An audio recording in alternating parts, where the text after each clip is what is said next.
ကွန်ဆိုတဲ့မိန်းကလေးကစကားချချိုလေးတွေပြောတတ်တဲ့သူတစ်ယောက်ပါသူကအကားနဲ့ဆိုညက်တက်ပြီးတော့အလွန်ဝါသနာပါတဲ့သူတစ်ယောက်ပဲဖြစ်ပါတယ်သူမကသူဝါသနာပါတဲ့အလုပ်ဖြစ်တဲ့တချင်းတီဆိုတဲ့ဖြော်ပြတဲ့အလုပ်ကိုလုပ်ရင်းနဲ့တစ်ဖက်တစ်လမ်းကနေဝင်ဝင်ရှာရင်ကြောင်းတက်နေတဲ့သူတစ်ယောက်ပါတခါတလေနောက်ထပ်သူမဝါသနာပါတဲ့ဒန်ဆာအလုပ်ကိုလုပ်ဖို့စိတ်ကူးခဲ့ပေမဲ့သူမရဲ့ခန္ဓာကိုယ်အရွယ်စားကြောင့်ပရိသတ်တွေစိတ်ပြတ်သွားမှဆိုးတာကိုတွေးရင်းနဲ့သူ့ဘဝကိုအားမလို့အားမရဖြစ်နေခဲ့တာပါသူမရဲ့မိသားစုတွေကတော့သူမရဲ့ခန္ဓာကိုယ်လေးကိုနှစ်သက်ပြီးတော့သူမကိုအရန်ချစ်ခင်ကြပါတယ်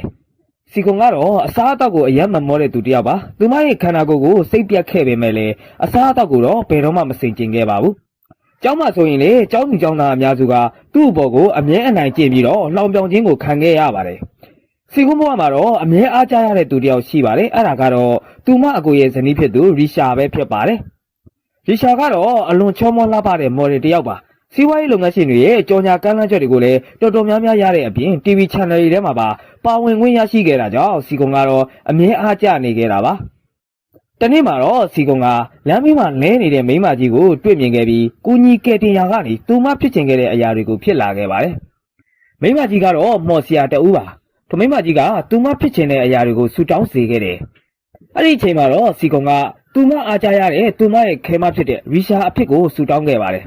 ဒါပေမဲ့ဟဲ့ဒီဆူတောင်းကတလကြာရင်ပြန်လဲပြောက်ကွယ်သွားမယ့်အကြောင်းကိုမော်ဆီယာမကြီးကပြောပြခဲ့ပေမဲ့လည်းစီကွန်ကတော့မယုံကြည်တာနဲ့စမ်းတက်ခဲ့တယ်။အဲ့ဒီနောက်တော့ဒီနေ့မှာသူမတို့နှစ်ဦးရဲ့စိတ်နဲ့ခန္ဓာကြီးကပြောင်းလဲသွားခဲ့ပါတယ်။စီကွန်ကတော့ရှီရာဖြစ်သွားပြီးတော့ရှီရာကတော့စီကွန်ဖြစ်သွားခဲ့တယ်။တော့ပေမဲ့လည်းဒီပြောင်းလဲမှုကတလကြာရင်ပြောက်ကွယ်သွားမှာဖြစ်တဲ့အတွက်ကြောင့်သူတို့နှစ်ဦးကဒီအခြေအနေတွေကိုထိမ့်သိမ်းထားဖို့အတွက်တိုင်ပင်ခဲ့ကြတယ်။စီကွန်အတွက်အကြီးမားဆုံးအိမ်မကတော့စင်ပေါ်မှာတချင်းဆိုခြင်းခဲ့တာပါ။ရှီယာအဖြစ်စင်ပေါ်မှာတချင်းဆိုလိုက်တဲ့အချိန်မှာတော့ပရိသတ်တွေရဲ့ချီးကျူးမှုကိုခံလိုက်ရတယ်။အဲ့ဒီအပြင်သူမချစ်ခင်ဆွဲလန်းခဲ့ရတဲ့အဆိုတော်စောင်းနဲ့တွေ့ပြီးတော့အချစ်ရေးမှာလည်းတာယာပျော်ရွှင်ခဲ့ရပါတယ်။ရှီယာကတော့စီကွန်ရဲ့ဒိုင်ယာရီစာအုပ်ကိုဖတ်ပြီးတော့သူမဘယ်လောက်နာကျင်ခံစားခဲ့ရလဲဆိုတာကိုသိခဲ့တဲ့အတွက်ကြောင့်စီကွန်ပေါ်အနာယူနောက်ပြောင်နေတဲ့သူတွေကိုပြန်လည်ကလစားချေခဲ့ပါတယ်။တနေ့မှာတော့သူတို့နှစ်ဦးရဲ့စိတ်နဲ့ခန္ဓာပြောင်းလဲဖို့အတွက်အချိန်ကြာရောက်လာတာကြောင့်စူတောင်းရင်းနဲ့ပဲသူတို့နှစ်ဦးရဲ့ဘဝတွေကိုငကိုမူလာအတိုင်းကိုပြောင်းလဲစေခဲ့ပါတယ်။အဲ့ဒီနောက်တော့သူမချစ်ခင်ဆွဲမဲ့ရတဲ့အဆိုတော်ဆောင်းက project တစ်ခုအတွက်သူနဲ့ပူးတဲ့ဖြော်ပြမဲ့သူကိုရှာဖွေဖို့ဆိုပြီးတော့အဆိုပြိုင်ပွဲတစ်ခုကိုကျင်းပခဲ့ပါတယ်။အဲ့ဒီပြိုင်ပွဲမှာတော့စီကွန်က